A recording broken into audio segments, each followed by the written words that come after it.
രാഹുലെ, പത്തനാപുരത്ത് തെരഞ്ഞെടുപ്പ് രംഗം നല്ല ഈ പറയുന്ന കാലാവസ്ഥയിലെ ചൂടിനേക്കാളും ഗംഭീരമായ ചൂടിലേക്ക് പൊയ്ക്കൊണ്ടിരിക്കുകയാണ്.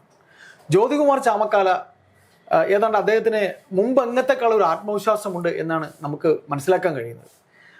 അപ്പോൾ ചാമക്കാലയ്ക്ക് വേണ്ടി വോട്ട് ചോദിക്കാൻ അവരുടെയൊക്കെ ഏറ്റവും പ്രിയപ്പെട്ട നേതാവ് ഉമ്മൻചാണ്ടി സാറിന്റെ മകളെ ഇന്നലെ കൊണ്ടുവരുന്നു. മകള് നാട്ടുകാരുടെ ഇടയിലേക്ക് ഇറങ്ങുന്നു. നാട്ടുകാരുടെ ആ ഒരു സ്നേഹം, ആ സ്നേഹവായ്പന്റെ ചിത്രങ്ങളൊക്കെ നമ്മൾ ഇന്ന് പല പത്രങ്ങളിലും കാണുന്നുണ്ട്. തീർച്ചയായിട്ടും ആ വലിയ മനുഷ്യന്റെ മകൾ എങ്ങനെയാണ് ഇന്നലെ അദ്ദേഹത്തിന്റെ അച്ഛനെതിരെ ഉണ്ടായ അലിഗേഷനിൽ ഈ പറയുന്ന എതിർപക്ഷത്ത് നിൽക്കുന്ന LDFന്റെ സ്ഥാനാർത്ഥി മന്ത്രി ഗണേഷ് കുമാർ പ്രതികരിച്ചതിനെ കുറിച്ചൊക്കെ നാട്ടുകാർ പറയുമ്പോൾ അവർ പറഞ്ഞതിനുള്ള മറുപടി ഉണ്ട്. അതായത് ഉമ്മൻചാണ്ടി സാർ പഠിപ്പിച്ചത് എങ്ങനെയാണ്, അദ്ദേഹം എന്ന് പറയുന്ന രാഷ്ട്രീയക്കാരൻ അദ്ദേഹം അവരെയൊക്കെ പഠിപ്പിച്ചത് എന്താണ് എന്ന് അദ്ദേഹത്തിന്റെ മകൾ പറയുന്ന വാക്കുകളിലൂടെ നമുക്ക് മനസ്സിലാവും. രാഷ്ട്രീയം എന്ന് പറയുന്നത് എന്തും പറഞ്ഞ് തോൽപ്പിക്കാനുള്ളതല്ല എന്ന മറുപടിയല്ലേ. അതുപോലെ എന്താണ് ഉമ്മൻചാണ്ടിയുടെ മഹത്വം എന്നുകൂടെയല്ലേ ആ കുട്ടി പറഞ്ഞത്? അല്ല, സ്വാഭാവികമായിട്ടും പത്തനാപുരത്തെ സംബന്ധിച്ച് നമ്മൾ നോക്കിക്കഴിഞ്ഞാലും തെരഞ്ഞെടുപ്പിന് മുമ്പ് തന്നെ ഏകദേശ ചിത്രം എല്ലാവർക്കും വ്യക്തമായിരുന്നു ആരൊക്കെയാണ് മത്സരിക്കുന്നത് എന്നുള്ളത്. കാരണം ഗണേഷ് കുമാറാണ് കഴിഞ്ഞ 10-20 കൊല്ലമായിട്ട് അവിടുത്തെ MLA. അപ്പോൾ അതേപോലെ തന്നെ അദ്ദേഹം ഈ ടൈമിൽ മന്ത്രിയായിരുന്നു. കഴിഞ്ഞ തവണ അവിടെ മത്സരിക്കാൻ വന്നിട്ടുള്ള ജ്യോതികുമാർ ചാമക്കാല 5 കൊല്ലം അവിടെ ഉണ്ടായിരുന്നു എന്നുകൊണ്ട് തന്നെ ഈ തവണയും അദ്ദേഹം തന്നെ ആയിരിക്കും മത്സരിക്കാൻ പോകുന്നത് എന്നുള്ള ധാരണ എല്ലാവർക്കും ഉണ്ടായിരുന്നു. പക്ഷേ തെരഞ്ഞെടുപ്പിന് മുമ്പേ തന്നെ നമ്മുടെ ചാണ്ടി ഉമ്മൻ അവിടെ വന്ന് പ്രസംഗിക്കുകയും അതേപോലെ തന്നെ ഗണേഷ് കുമാറിനെ വലിയ രീതിയിൽ വിമർശിക്കുകയും ചെയ്യുന്ന ഒരു സന്ദർഭമുണ്ടായി. അത് പിന്നീട് പത്തനാപുരം മുഴുവൻ ചർച്ച ചെയ്യുന്ന ഒരു വിഷയമായിട്ട് മാറി. അതിന് ഗണേഷ് കുമാർ പ്രതികരിച്ചൊരു പ്രതികരണം ഉണ്ടായിരുന്നു. അത് വീണ്ടും മുഖ്യമന്ത്രി ഉമ്മൻചാണ്ടിയെ മുറിവേൽപ്പിക്കുന്ന രീതിയിലായിരുന്നു ഗണേഷ് കുമാറിന്റെ പ്രസ്താവന. അത് വലിയ രീതിയിൽ സാമൂഹ്യ മാധ്യമങ്ങളിലൂടെ ചർച്ചയാവുന്നത് നമ്മൾ കണ്ടതാണ്. അതിനുശേഷം പിന്നീടാണ് ഗണേഷ് കുമാറിനെതിരെ വലിയ രീതിയിലുള്ള ആരോപണങ്ങൾ ഉണ്ടാകുന്നത്. ആരോപണമാണോ അല്ലയോ എന്നത് ഭാര്യയാണ് പറയേണ്ടത്. ആരോപണം മാത്രമല്ല എന്ന് എല്ലാവർക്കും അറിയാം. അവസാനം ഭാര്യ തന്നെ വന്ന് അത് ക്ലാരിഫൈ ചെയ്യുന്ന ഒരു രീതിയിലേക്ക് പോയി. കാരണം ഗണേഷ് കുമാറിനെ കാണാൻ പാടില്ലാത്ത രീതിയിൽ ഗണേഷ് കുമാറിന്റെ വീട്ടിൽ വെച്ച് ഭാര്യ കാണുകയുണ്ടായി. അത് പിന്നീട് ഗണേഷ് കുമാർ എനിക്ക് 5000 പ്രണയമുണ്ട്, അതാരും ചോദ്യം ചെയ്യാൻ വരണ്ട എന്നുള്ള രീതിയിലേക്ക് മാറുന്നത് നമ്മൾ കണ്ടതാണ്. അപ്പോൾ സ്വാഭാവികമായിട്ടും ഗണേഷ് കുമാറിന്റെ മൂല്യബോധങ്ങളെ പറ്റിയുള്ള ചർച്ചകൾ പത്തനാപുരത്ത് നടക്കുന്നുണ്ട് എന്നതൊരു യാഥാർത്ഥ്യമാണ്. ട്രോൾ മെറ്റീരിയലായിട്ട് അദ്ദേഹം മാറുന്നൊരു സന്ദർഭം ഉണ്ടായത് അദ്ദേഹം പറഞ്ഞ പ്രസ്താവനയിലെ നമുക്കറിയാവുന്നതുപോലെ പുന്നത്തിൽ കുഞ്ഞബ്ദുള്ള, മാധവിക്കുട്ടി, ഗാന്ധിജി, ജവഹർലാൽ നെഹ്റു ഇത്തരത്തിലുള്ള ആളുകളെ തമ്മിൽ അദ്ദേഹം നടത്തിയ പരാമർശം ഇതൊക്കെയായിരുന്നു അവിടെ ഏറ്റവും കൂടുതൽ നടന്ന പ്രചാരണങ്ങൾ. അതിനപ്പുറത്തേക്ക് മരണപ്പെട്ടു പോയിട്ടുള്ള മുൻ മുഖ്യമന്ത്രി ഉമ്മൻചാണ്ടി എന്ന് പറയുന്നത് വലിയൊരു ഫാക്ടറാണ്. കാരണം ഒരു മനുഷ്യൻ എങ്ങനെയാണ് ഈ സംസ്ഥാനത്തെ ഭരിച്ചിരുന്നത് എല്ലാവർക്കും അറിയാവുന്ന കാര്യമാണ്. അത് തന്നെയാണ് അദ്ദേഹത്തിന്റെ മരണശേഷം കേരളം അദ്ദേഹത്തിന് നൽകിയൊരു വിട നൽകലുണ്ട്. വിട നൽകൽ മാത്രമല്ല, അദ്ദേഹത്തിനുള്ള ഒരു സ്ഥാനം രാഷ്ട്രീയത്തിന് അതീതമായി. അതെ, തീർച്ചയായിട്ടും അദ്ദേഹത്തിന് ഒരു നേതാവ് എന്ന രീതിയിൽ ജനങ്ങളുടെ മനസ്സിൽ അദ്ദേഹം എന്നും ഉണ്ടാവും. അല്ല, അത് മനസ്സിലാക്കാൻ അന്നത്തെ ദിവസം അദ്ദേഹം മരണപ്പെട്ടതിന്റെ അന്നത്തെ ദിവസം തിരുവനന്തപുരത്തു നിന്നും അദ്ദേഹത്തിന്റെ വീടായിട്ടുള്ള പുതുപ്പള്ളിയിലേക്ക് പോയൊരു യാത്ര മാത്രം മതി. ആ യാത്രയിൽ വന്നുകൂടിയ ജനങ്ങൾ മാത്രം മതി, അവർ പറഞ്ഞിട്ടുള്ള സംസാരം മാത്രം മതി, അവരുടെ കണ്ണിലൂടെ ഒഴുകിയ കണ്ണുനീര് മാത്രം മതി മുഖ്യമന്ത്രി ഉമ്മൻചാണ്ടി ആരായിരുന്നു എന്ന് അറിയാൻ വേണ്ടിയിട്ട്. അപ്പോ അങ്ങനെയുള്ള സന്ദർഭത്തിൽ ഉമ്മൻചാണ്ടി എന്ന് പറയുന്ന ഒരു നേതാവിനെ അധിക്ഷേപിക്കാൻ നമുക്കറിയാം. സരിതാ വിഷയം എല്ലാവർക്കും അറിയാവുന്ന കാര്യമാണ്. സരിതാ വിഷയത്തിൽ എങ്ങനെയാണ് ഉമ്മൻചാണ്ടിയുടെ പേര് വന്നത് എന്നുള്ള വിഷയം അവിടെയാണ് ചർച്ചാ വിഷയത്തിൽ ഗണേഷ് കുമാർ എന്ന് പറയുന്ന ഒരു ഫാക്ടറിലേക്ക് എത്തിച്ചിരുന്നത്. അദ്ദേഹം തൻ്റെ സെക്രട്ടറിയെ വിട്ട് ആ ഫയല് 18 പേജ് ഉണ്ടായിരുന്ന ഫയല് 24 പേജുള്ള ഫയലാക്കി മാറ്റുന്നൊരു സാഹചര്യം, അതിൻ്റെ പേരിൽ കേസ് നടക്കുന്നൊരു സാഹചര്യം, തെരഞ്ഞെടുപ്പായതുകൊണ്ട് അത് നീട്ടി വെക്കണമെന്ന് പറഞ്ഞു ഹൈക്കോടതിയിൽ അദ്ദേഹം ഒരു ഹർജി സമർപ്പിക്കുന്നു. ആ ഹർജി പോലും എഴുതി തള്ളുന്ന രീതിയിലേക്ക് പോയി. ഇതില് മറിയാമ്മ ഉമ്മൻ അദ്ദേഹത്തിന്റെ മകൾ പറയുന്നുണ്ട്, അദ്ദേഹം ഈ അവലംബനായി കിടക്കുന്ന അവസരത്തിൽ തന്നെ കോടതി വെറുതെ വിട്ടു എന്ന് പറയുന്ന എൻ്റെ അപ്പയുടെ ഒരു ചിരിയുണ്ട് എന്ന് മകൾ പറയുന്നുണ്ട്. സത്യത്തിൽ അത് നമ്മുടെ ഹൃദയത്തിൽ തൊടുന്നുണ്ട്. സത്യമാണ്. അത് ആ മനുഷ്യനെ അത്ര കണ്ട് തേജോവധം ചെയ്യത്തക്ക രീതിയിലുള്ള, ഇപ്പം രാഹുൽ പറഞ്ഞ പോലെ എത്ര പേജ് ഉണ്ടായിരുന്നോ ആ പേജിനിടയിലേക്ക് അഡീഷണൽ ആയിട്ട് കയറ്റുന്നു. അപ്പോൾ ഒരു വല്ലാത്ത വ്യക്തിവിരോധമല്ലേ കാണിച്ചത്? വ്യക്തിവിരോധം മാത്രമല്ല, സ്വയം രക്ഷപ്പെടാൻ വേണ്ടിയിട്ട് മറ്റൊരാളെ കരുവാക്കുക. അപ്പൊ നമുക്കറിയാം ഉമ്മൻചാണ്ടി എങ്ങനെയായിരുന്നു, എങ്ങനെയുള്ള ഒരു മനുഷ്യരായിരുന്നു എന്ന് എല്ലാവർക്കും അറിയാവുന്ന കാര്യമാണ്. അപ്പം ഉമ്മൻചാണ്ടിയുടെ പേരും കൂടെ അതിൻ്റെ ഇടയിലേക്ക് വരികയാണെങ്കിൽ, ഇതിൽ കൃത്യമായിട്ടുണ്ടായിരുന്ന പേരാണ് ഗണേഷ് കുമാറിന്റെ പേര്. അപ്പൊ ആ പേരിന്റെ ഇടയിലേക്ക് ഉമ്മൻചാണ്ടിയുടെ പേരും കൂടെ തിരികെ വെക്കുകയാണെങ്കിൽ കേരളത്തിലെ മുഖ്യമന്ത്രിയാണല്ലോ, എല്ലാം അങ്ങോട്ടേക്ക് പൊക്കോളൂ. അദ്ദേഹത്തിന്റെ മന്ത്രിസ്ഥാനം ആ മന്ത്രിസഭയിൽ നിന്ന് പോയതിന്റെ വിരോധമല്ലേ കാണിച്ചത്? അതെ, അതെല്ലാവർക്കും മനസ്സിലാവുമല്ലോ അദ്ദേഹം എന്തിനിങ്ങനെ. എന്നിട്ട് അദ്ദേഹം അതുവരെ അദ്ദേഹത്തിന്റെ ഒപ്പം നിന്നിട്ട് പിന്നീട് കളമാറ്റി ചവിട്ടിയിട്ടില്ല. അല്ല, ഉമ്മൻചാണ്ടിയെ സരിത എന്ന് പറയുന്ന ഒരു സ്ത്രീയെ പരിചയപ്പെടുത്തി കൊടുത്തത് ആരാണ്? ഗണേഷ് കുമാറാണ്. ഗണേഷ് കുമാറാണ് ഇവരെ എല്ലാവർക്കും പരിചയപ്പെടുത്തി കൊടുത്തത്, ഇതിലേക്ക് ഇവരെ എല്ലാം വലിച്ചിട്ടത്.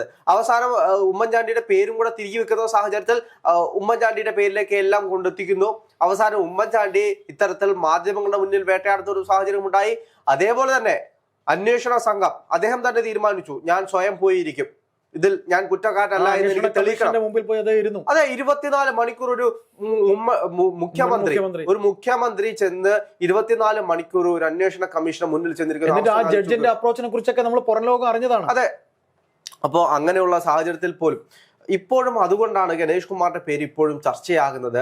അതിനുശേഷം നമുക്കറിയാം മരിച്ചുപോയിട്ടുള്ള ഉമ്മൻചാണ്ടിയുടെ ഭാര്യ, അവര് പറയുന്നത്, എനിക്ക് ഗണേഷ് കുമാറിനേക്കാൾ സ്നേഹം അവന്റെ അമ്മയോടായിരുന്നു, അവരുടെ കുടുംബത്തോട് എനിക്ക് അത്രത്തോളം അടുപ്പമുണ്ടായിരുന്നു. നമുക്കറിയാം രാഷ്ട്രീയപരമായിട്ട് രാഷ്ട്രീയത്തിനപ്പുറത്തേക്ക് അടുപ്പങ്ങളുണ്ടാവും. ഇപ്പോ ഗണേഷ് കുമാറിന്റെ അച്ഛൻ ആർ ബാലകൃഷ്ണപിള്ള എന്ന് പറയുന്ന നേതാവ്, അദ്ദേഹം കേരളത്തിൽ അറിയപ്പെടുന്ന ഒരു രാഷ്ട്രീയ നേതാവായിരുന്നു. അതുകൊണ്ട് തന്നെ കേരളത്തിലെ എല്ലാ രാഷ്ട്രീയ നേതാക്കന്മാരുമായിട്ട് ഒരു അടുപ്പം ഉണ്ടായിരുന്നു എന്നൊരു യാഥാർത്ഥ്യമാണ്. അങ്ങനെയുള്ള സാഹചര്യത്തിൽ മുഖ്യമന്ത്രി ഉമ്മൻചാണ്ടിയുടെ കുടുംബത്തിന് ആ കുടുംബവുമായിട്ട് കൃത്യമായിട്ടുള്ള അടുപ്പമുണ്ടായിരുന്നു. അതുകൊണ്ട് അവർ പറയുന്നത്, എനിക്ക് ക്ഷമിക്കാൻ മാത്രമേ കഴിയൂ, ഞാൻ എൻ്റെ മകനെ പോലെ സ്നേഹിച്ച ഒരാളാണ് ഗണേഷ് കുമാർ എന്ന് പറയുന്നത്, അവനോടും എനിക്ക് ക്ഷമിക്കാൻ മാത്രമേ കഴിയൂ. കാരണം ഇത്രയും വലിയ മനസ്സിനുടമയായിട്ടുള്ള ഉമ്മൻചാണ്ടിയുടെ ഭാര്യയ്ക്കും അത് തന്നെ ചെയ്യാൻ കഴിയൂ. അദ്ദേഹത്തിന്റെ മക്കളും പറയുന്നതാണ്, എനിക്ക് ക്ഷമിക്കാനേ കഴിയൂ. തീർച്ചയായിട്ടും അതാണ് ഒരു മാന്യത, രാഹുൽ. അല്ലാതെ നമ്മൾ ഈ പറയുന്ന പോലെ ഒരു കുടുംബം, നമുക്ക് നമ്മുടെ ഒരു പശ്ചാത്തലമുണ്ട്. ഇപ്പൊ ഓരോ വ്യക്തിയും വരുന്ന ഒരു പശ്ചാത്തലം ഉണ്ടാവും. ആ പശ്ചാത്തലമാണ് ഒരു വ്യക്തിയെ മോൾഡ് ചെയ്യുന്നത്. പറയുന്ന പോലെ അദ്ദേഹത്തിന്റെ ഒരു കുടുംബ പശ്ചാത്തലം അതൊരു വല്ലാത്ത ഇതല്ലേ. അദ്ദേഹത്തിന്റെ മകൾ എന്ന് പറയുമ്പോൾ അദ്ദേഹത്തിന്റെ ഭാര്യ, സത്യത്തിൽ 1ാം ചരമവാർഷികത്തിന് എനിക്ക് എന്റെ ജോലി സംബന്ധമായിട്ട് എനിക്ക് പോകാൻ, ഇദ്ദേഹത്തിന്റെ ചരമവാർഷികത്തിന്, ഉമ്മൻചാണ്ടി സാറിന്റെ ചരമവാർഷികത്തിന് പോകാനുള്ള ഒരു ഭാഗ്യം ഉണ്ടായി. ഞാൻ ഭാഗ്യമെന്നേ പറയുള്ളൂ, ഒരു നിയോഗമായിരുന്നു. ഞാൻ അവിടെ ചെല്ലുമ്പോൾ സത്യത്തിൽ കണ്ടത് ആ ഒരു അദ്ദേഹത്തോടുള്ള ഒരു സ്നേഹവായ്പ എന്ന് പറയുന്നത് നമുക്ക് പറഞ്ഞറിയിക്കാൻ കഴിയില്ല. ഇപ്പോഴും അവിടെ വന്നിട്ട് പലരും ഒരു ദൈവത്തെ കാണുന്ന പോലെ കണ്ടിട്ട് പോവുകയാണ്. പിന്നെ ഈ അദ്ദേഹം മുഖ്യമന്ത്രിയായിരുന്ന സമയത്ത് സെക്രട്ടേറിയറ്റിൽ നിരവധി തവണ എനിക്ക് പോകാനുള്ള ഭാഗ്യം ഉണ്ടായിട്ടുണ്ട്. പിന്നീട് പറയുന്ന പോലെ ഔദ്യോഗികമായ പല ആവശ്യങ്ങൾക്കും പോകാനുള്ള ഭാഗ്യം ഉണ്ടായിട്ടുണ്ട്. സത്യത്തിൽ ഇതുപോലൊരു ജനകീയനായ നേതാവിനെ എൻ്റെ ലൈഫിൽ, എൻ്റെ ഈ പ്രായത്തിനിടയിൽ നമ്മളെപ്പോലൊരു സാധാരണക്കാരൻ ഞാൻ ഇതുവരെ കണ്ടിട്ടില്ല. സത്യമാണ്. അങ്ങനെയുള്ള ഒരാളിനെ ജയിക്കാൻ വേണ്ടിയിട്ട് ബ്ലെയിം ചെയ്യുക എന്ന് പറയുന്നത് പത്തനാപുരത്തുകാർ തീർച്ചയായിട്ടും തിരിച്ചറിയുക തന്നെ ചെയ്യും. അതെ, അതിനപ്പുറത്തേക്ക് ഇതിനകത്ത് രാഷ്ട്രീയപരമായിട്ട് നമ്മൾ കണക്കുകൾ പരിശോധിക്കുകയാണെങ്കിൽ പത്തനാപുരത്തെ സംബന്ധിച്ച് ഏകദേശം 8 പഞ്ചായത്തുകളാണ് പത്തനാപുരത്തുള്ളത്.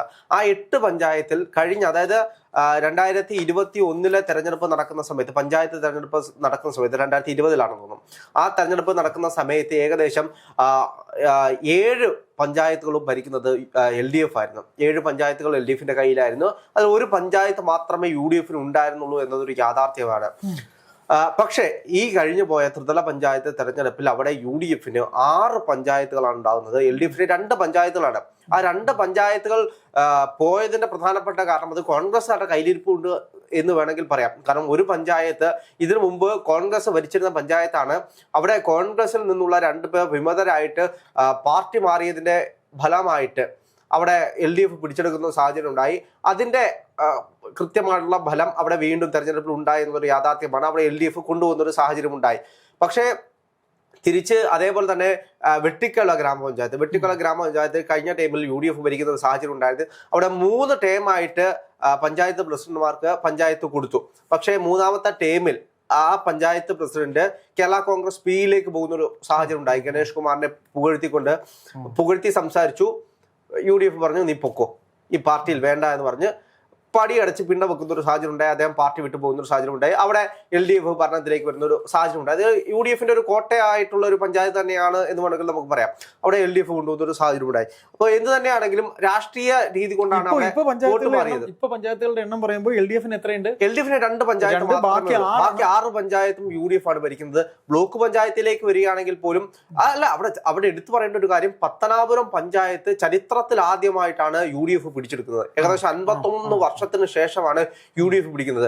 ബ്ലോക്ക് പഞ്ചായത്തിലേക്ക് നോക്കുകയാണെങ്കിലും ബ്ലോക്ക് പഞ്ചായത്ത് മുഴുവൻ കോൺഗ്രസ് പിടിച്ചെടുക്കുന്ന ഒരു സാഹചര്യത്തിലേക്ക് പോയി. വർഷങ്ങൾക്ക് ശേഷമാണ്. ഇത്രയും കാലമായിട്ട് ഞാൻ കണ്ടിട്ടില്ല UDF ഇത്തരത്തിലൊരു വലിയ മുന്നേറ്റം അവിടെ നടത്തുന്ന ഒരു സാഹചര്യം. ജില്ലാ പഞ്ചായത്തിലാണെങ്കിൽ പോലും അവിടെ 2 UDF ആണ് ഭരിക്കുന്നത്, ഒരിടത്ത് മാത്രമേ LDF ഉള്ളൂ. ആ 2 പിടിച്ചതിൽ 1 ചരിത്രത്തിൽ ആദ്യമായിട്ടാണ് UDF പിടിക്കുന്നത്. അപ്പോൾ ചരിത്രപരമായിട്ട് കുറെ വസ്തുതകൾ അവിടെ ഉണ്ട്. ഇത്രയും വർഷത്തെ ഒരു ഭരണമാറ്റം അവിടെ സ്വാഭാവികമായിട്ടും അവിടുത്തെ വോട്ട് വിഹിതത്തിൽ നമുക്ക് കാണാൻ കഴിയും. പഞ്ചായത്തുകളിൽ ഇങ്ങനെ ഉണ്ടായിരിക്കുന്ന ഈ ഒരു മാറ്റം എന്ന് പറയുന്നത് അത് ചാമക്കാലയ്ക്ക് അദ്ദേഹത്തിന് അനുകൂലമായിട്ട് സംഭവിക്കാം. കാരണം എന്ന് വെച്ച് കഴിഞ്ഞാല് തെരഞ്ഞെടുപ്പാണ്, ജനങ്ങളുടെ മനസ്ഥിതി മാറിയിട്ടുണ്ട്.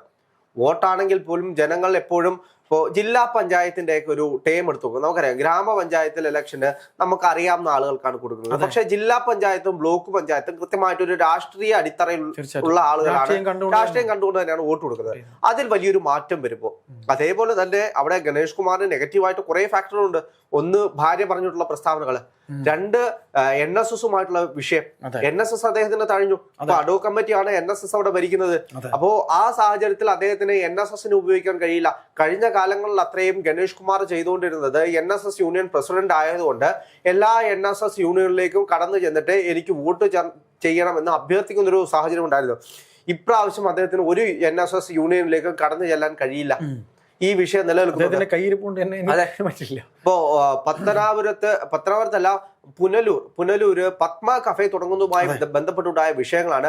അതില് 13 കമ്മിറ്റി അംഗങ്ങളാണ് വരുന്നത്. അവർക്ക് ആർക്കും ഒന്നും സംസാരിക്കാൻ കഴിയില്ല. അദ്ദേഹത്തിനെതിരെ ഒരു ചോദ്യം പോലും ചോദിക്കാൻ കഴിയില്ല. അദ്ദേഹം ഏകപക്ഷീയമായിട്ട് ചെക്ക് കൊടുക്കുന്നു. അവിടെ ഇരിക്കുന്ന പൈസ NSSന്റെ പൈസയാണ്. അദ്ദേഹം തീരുമാനിക്കുന്നത് പോലെ പൈസ കൊടുത്ത് കോടികളുടെ അഴിമതി അദ്ദേഹം നടത്തി എന്നുള്ള ആരോപണം വരുന്നു. ആരോപണം ഉന്നയിച്ച് തന്നെ അടിക്കുന്നു. അങ്ങനെയാണ് ഈ വിഷയങ്ങൾ തുടങ്ങുന്നത്. അങ്ങനെ NSS പൂർണ്ണമായിട്ടും പറഞ്ഞ് ഇയാളുടെ കീഴിൽ ഞങ്ങൾക്ക് പോകാൻ കഴിയില്ല. അങ്ങനെ സുകുമാരൻ നായർ പിരിച്ചുവിടുന്ന ഒരു സാഹചര്യം ഉണ്ടായി. ഗണേഷ് കുമാറിന്റെ അതിനകത്ത് ഗണേഷ് കുമാർ NSS ഗണേഷ് കുമാറിൻ്റെതല്ല എന്ന് അദ്ദേഹം കൃത്യമായിട്ട് പറഞ്ഞു. ഗണേഷ് കുമാറിന് അത് കഴിഞ്ഞപ്പോൾ പറഞ്ഞത് എന്താണ്, പത്തനാപുരം താലൂക്ക് യൂണിയൻ ഉണ്ടാക്കിയത് എന്റെ അച്ഛനാണ്, അതുകൊണ്ട് എനിക്ക് എന്തും തോന്നിവാസവും കാണിക്കാൻ എന്നുള്ള രീതിയിൽ അദ്ദേഹത്തിന് പ്രസ്ഥാനം തോന്നുന്നു. പക്ഷെ ഇതെല്ലാം NSS യൂണിയനുള്ള ആളുകൾ കണ്ടുകൊണ്ടിരിക്കുകയാണ്. അവർക്ക് സ്വാഭാവികമായിട്ട് അറിയാം. അപ്പൊ അവർ കൃത്യമായിട്ട് ഇതിനെപ്പറ്റി ചിന്തിക്കും. അടുത്ത തെരഞ്ഞെടുപ്പിൽ വലിയ രീതിയിൽ NSSന്റെ വോട്ടുകൾ മാറിപ്പോകാനുള്ള സാഹചര്യമുണ്ട്. അവിടെ ഇതുവരെ 2020 സ്ഥാനാർത്ഥി ആയോ ഇല്ലയോ എന്നറിയില്ല. 2020 ആണോ? സ്വാഭാവികമായിട്ട് ND ആണ്. BDJS ആയിരുന്നു കഴിഞ്ഞ പ്രാവശ്യമൊക്കെ ഉണ്ടായിരുന്നത്. കഴിഞ്ഞ പ്രാവശ്യം BJP ആയിരുന്നെന്ന് തോന്നുന്നു. അപ്പോൾ അവിടുത്തെ രാഷ്ട്രീയ സാഹചര്യം BJPയുടെ എന്താണെന്ന് ഇപ്പോഴും അറിയത്തില്ല. ഏകദേശം BJPക്ക് 12,000 തൊട്ട് 15,000 വോട്ട് വരെ പിടിക്കാനുള്ള സാഹചര്യം പത്തനാപുരത്തുണ്ട്. അങ്ങനെ വരുന്ന ഒരു സാഹചര്യത്തിൽ കഴിഞ്ഞ കാലങ്ങളിലെല്ലാം ഈ വോട്ടുകൾ ഗണേഷ് കുമാറിന് പോയിക്കൊണ്ടിരിക്കുകയാണ്. ഇത് കൃത്യമായിട്ട് BJPക്ക് പോവുകയാണെങ്കിൽ ഗണേഷ് കുമാർ വലിയൊരു അടിയായിരിക്കും പത്തനാപുരത്ത് സംഭവിക്കാൻ പോകുന്നത്. എന്താണെങ്കിലും തെരഞ്ഞെടുപ്പ് ഗണേഷ് കുമാറിന് വളരെ അനുകൂലമല്ലാത്തൊരു സാഹചര്യമാണ്. കഴിഞ്ഞ പ്രാവശ്യം അദ്ദേഹം 14,000 വോട്ടിനാണ് ഭൂരിപക്ഷത്തിലാണ് വിജയിക്കുന്നത്. അതിനു മുമ്പ് 27,000 വോട്ടിന്റെ ഭൂരിപക്ഷത്തിലാണ്. അപ്പോൾ എങ്ങനെയാണെങ്കിലും അടുത്ത തെരഞ്ഞെടുപ്പിൽ അദ്ദേഹത്തിന് മുന്നോട്ട് പോകുന്നത് വളരെ ബുദ്ധിമുട്ടായിട്ടുള്ളൊരു സമയമാണ്. കണക്കുകളൊന്നും അദ്ദേഹത്തിന് അനുകൂലമല്ലാത്തൊരു സാഹചര്യം.